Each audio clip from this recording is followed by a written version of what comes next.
Welcome to Navarrero's online showcase video. Today it's time to finally supply the coal mine. I have set up some cars over here, so we have 8 stake cars loaded with beams.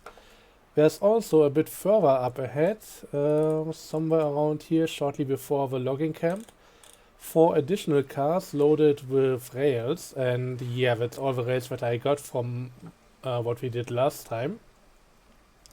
Should be more than enough, though the coal mine consumes way more beams than rails, so the main question for me right now is how much can I bring up there? And that's something that we are going to find out in a few minutes. So better get going, better get started, and let's see how this is all going to pan out here. I'm gonna set a few switches up ahead, but this should be okay. Yep. Also, funnily enough, there's one of my bulkhead cars there. After the last episode, I decided to bring them over to my main yard, and well, at around 30 miles on the track, somewhere around there near the freight depot, one of those cars just decided that it had enough. It jumped off the cliff, and while I put the rest of the train back together, I couldn't be bothered picking that back up. So I guess we're just gonna stay there. Don't really need it anymore, so yeah, I don't mind.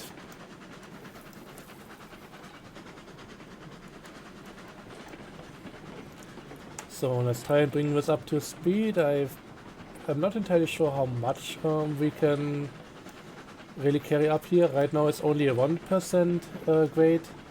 Going up to the coal mine itself, once we get into the main part of the forest, it's gonna be 2%.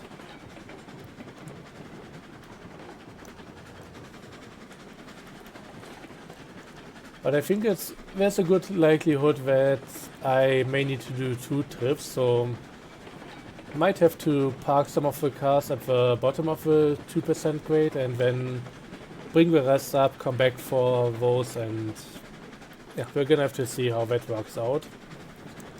I did a bit of a quick math just to figure out if this was possible at all.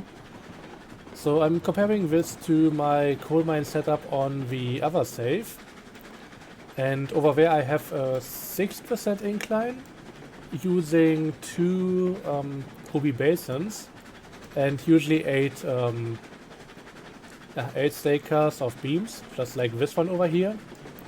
And compared to those 2 ruby basin, this engine actually has about 3.1 times the power. The grade here is also 3 times flatter, so it might actually work out, at least with the beams over here. Everything else we will have to see about. Or was it less than 3 times the power? Something like that, I don't know. But yeah, it's gonna be tough. Either way. And I know that while I only have 4 stake cars loaded with rails, those rails are much heavier than what I'm carrying here, so this one might be doable. I'm not entirely sure about the rails, even if that train would be only half as long. But yeah, first off I'm going to collect everything, gonna bring it as far as I can, and we are going to see from there.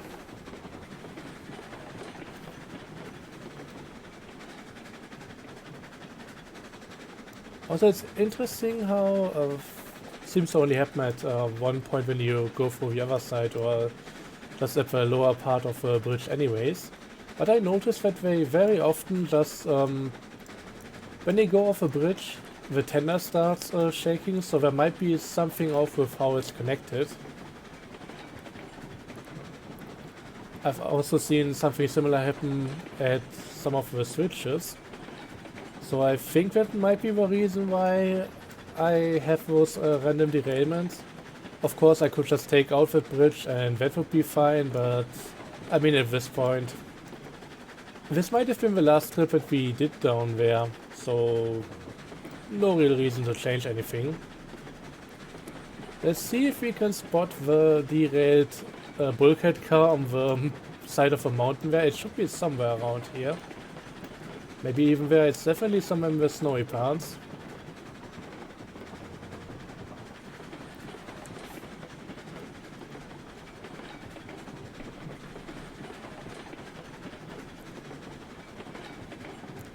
Oh yeah, I think I see it over there. We are getting up real close here, so should be having a good view of it. Yep, there it is. Center of the screen. I think right now it's pretty visible, even on the video.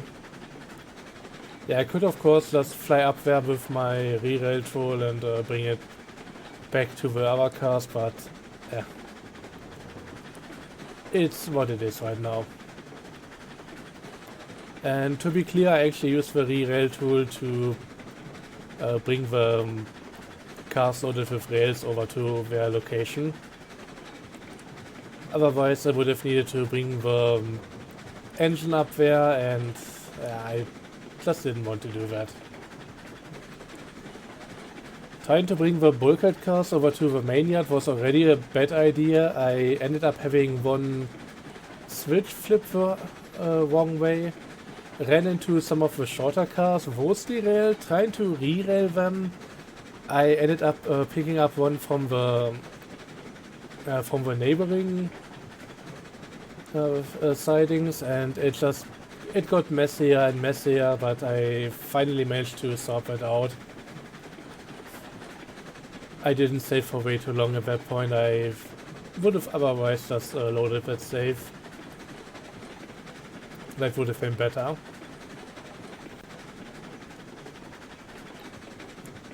But yeah, we are definitely progressing here. Might as well give it a bit more firewood.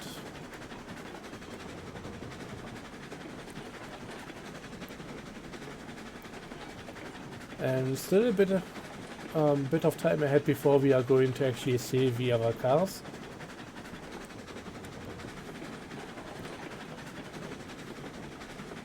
I shouldn't be too far out anymore. It's kind of cool just going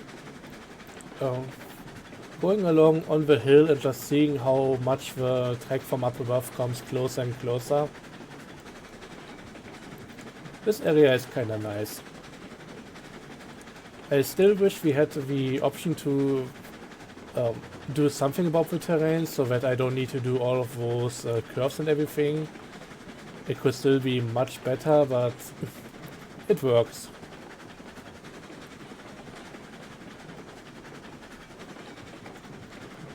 These rolling hills are generally good areas to lay your track in.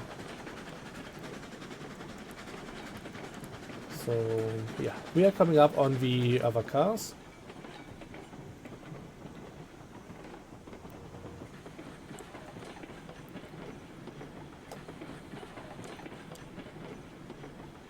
I may actually have to hit the brakes here. I don't know how much grade we still have. This doesn't seem to be even, but it's also not really slowing us down that much. So let's quickly go in reverse. We're gonna have to push the other cars together anyway, so we need at least a bit of speed, and also I should probably go and switch, flip the switch there, just like that. I still like to do that manually every now and again. It's still kind of fun in some ways, trying to outrun the train, but that would have definitely not happened. Okay, this one has pulled brakes, I don't need that anymore. Everything together right now, that's nice.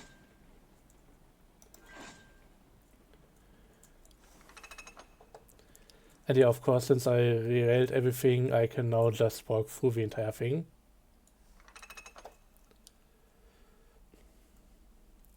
Well, of course, with the beams, I'll be walking over them.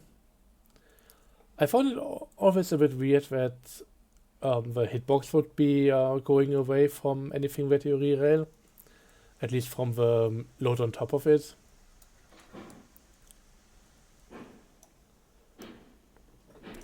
Bit of a potential exploit just having the re-rail tool now being able to fly across the map so quickly and still loading the cars, or when the car is loaded you don't lose anything of that.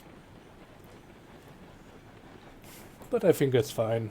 The game definitely has other things that it should be worrying about. And I should also be worrying about the switches up ahead, but that seems to be alright. Can I toggle this one here to go up into the mountains again? I mean, we've done the trip already with empty hoppers, so it shouldn't be much different here. But I'd be very, very surprised if we are going to make it up here with our current constellation.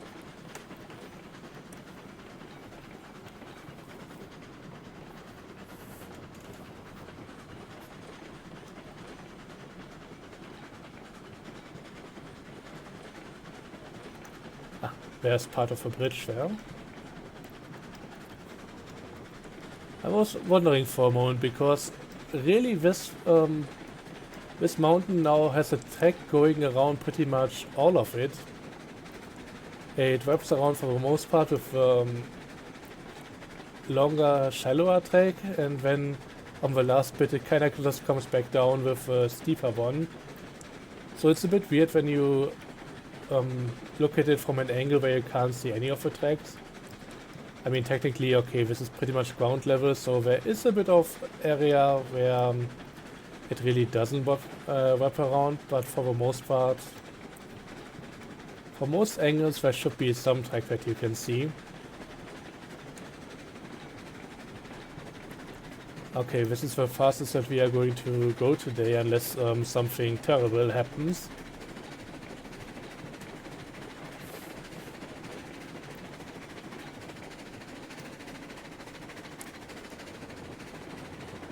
I'm also not entirely sure when the full grade starts. I think it might be around here. So slowing down a bit more is to be expected. After all, we just accelerated beyond what the engine should be doing right now, but this doesn't sound good. Around 15 miles right now, the needle is shaking, and so am I internally.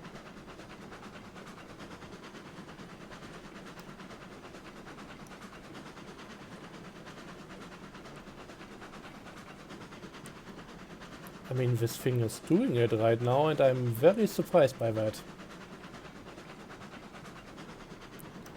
So around 1/3 of the power, 1/3 of the grade, but I mean, this is likely also less heavy than two Ruby Basins.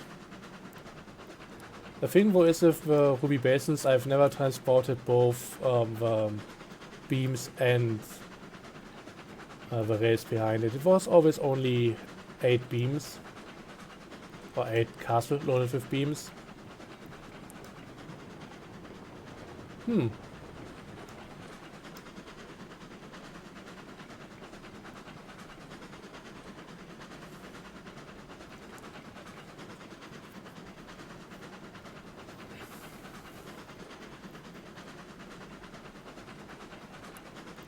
I mean, this thing is doing it. I can't really say anything against that, and I'm pretty sure that I'm on realistic physics, so I'm not like taking shortcuts or anything.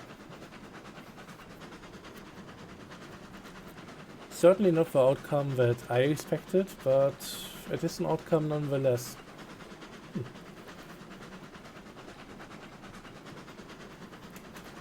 I'm impressed. And very surprised, honestly. But hey, that makes the entire thing much less work and more straightforward. Also means that this likely won't be such a long episode. I think the other ones were a bit on the lengthy side.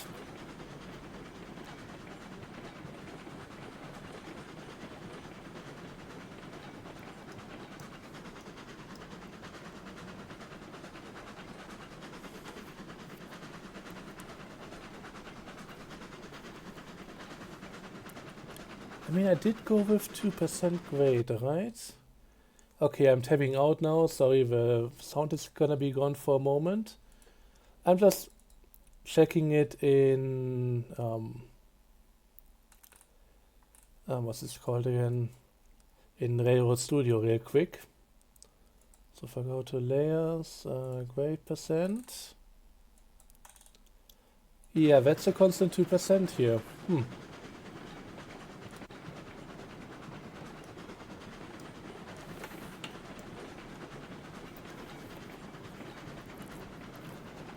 Would be nice if we could also display the grades and everything over here. Facilities, industries. Yeah, that should really be another thing for just details on the tracks.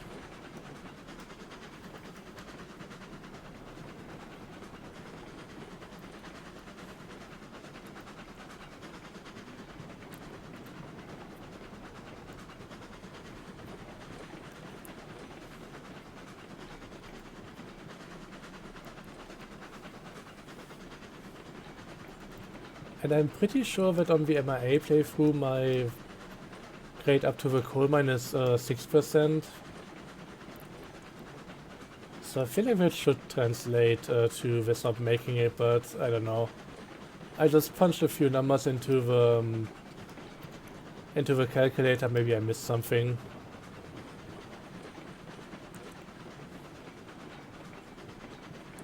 I don't usually go too much into detail with all of that, I'm just trying to gauge if something is in the ballpark. Sometimes I feel like some of the stuff really depends on what kind of day the game has been having. Also from what I remember, yeah, if I recall correctly, if you have a different physics setting, it's also gonna display a different weight over here.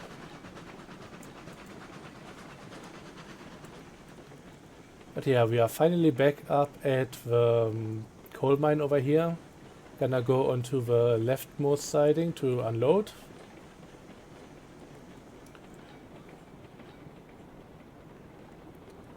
And then we can basically just start filling up the hoppers again.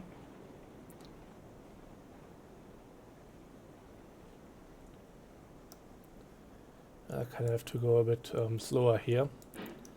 I don't know if I mentioned it the last episode, but I actually noticed that for some reason this entire yard isn't even. I started by placing down that switch there and built everything from there, so I don't know what really happened. That switch was actually quite annoying to place because there's the whole snapping point to the industry right here. And those things have a radius for what they want to snap onto. It's annoying. And also that switch only, whenever I had it snap to that snapping point from the platform, the switch would always go the other direction.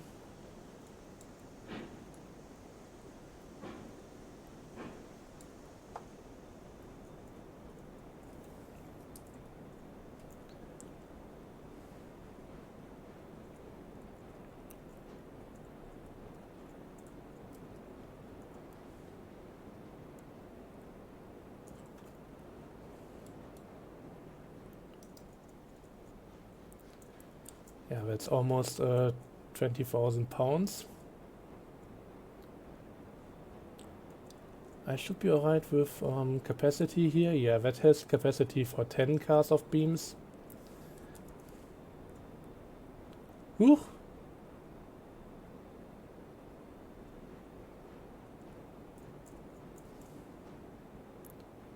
I mean, I might as well try and push that forward. If it just keeps doing that. Apparently one unloaded and the last one just stopped unloading automatically. Yeah, I don't really like having uneven yards unless I really have something in mind with that. Just some random grades on there is not amazing. That either means that,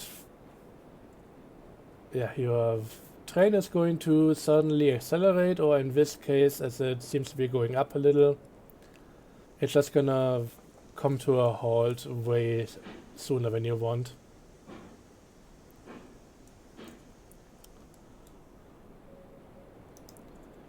I could try leaving the regulator open on a low percentage, that might be able to just pull it up. But that's also kind of weird to do,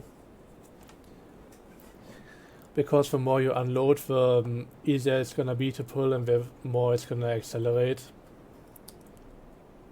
And now it's even going backwards, and I'm having some fidget spinnery going on again. You know what, since I'm here and can do this stuff, might as well. Unload faster, we are going past the platform in a moment. That should be alright.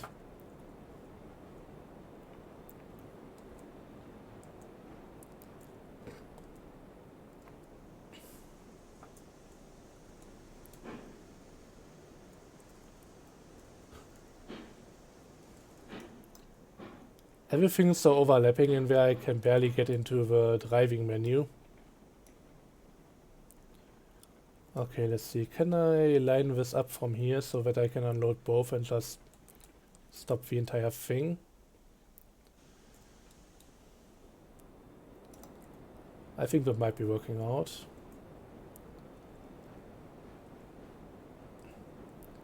Okay, I think it was just the whole train still being compressed, because everything moved forward when I stopped the engine. So it had a bit of slack in there that it could roll back onto, and that was what happened there. For a moment I was wondering if the brakes of the engine weren't good enough.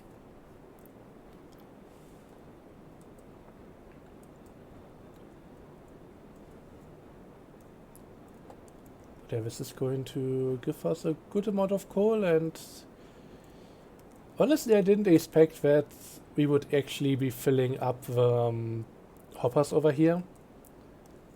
But yeah, I forgot, I think on my other setup I bring up like 8 of the cars here loaded with beams, just as I did today, and I get 120 coal out of there, so I need 12 hoppers.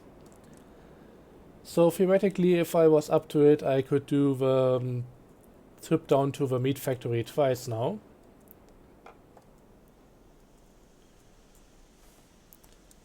Let's see, money-wise, we are definitely in the green, so that's definitely gonna be enough on its own for more meat holding cars than we actually need. Which is also kinda neat.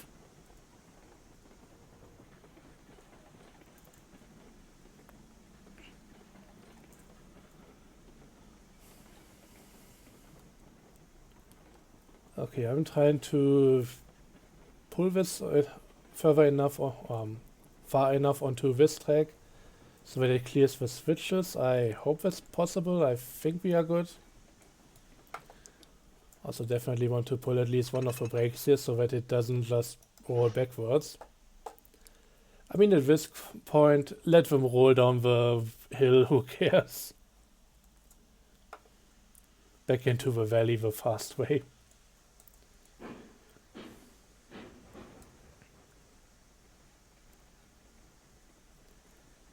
But yeah, that's this entire trip done. Next thing I need to do is load up the hoppers, and then also just have them roll down the mountain. That's gonna be in the next video. But yeah, I'm going to set up something to make this a bit more logical. So gotta also take care of the cows sooner than later, because otherwise it's not enough to just have coal at the meat packing plant. You're also gonna get the meat from somewhere. Let's see. Yeah, I'll take care of this situation, and next video will then go and do stuff with the hoppers, and also likely doing the final delivery, the meet and greet at the freight depot. Yeah, it's over there.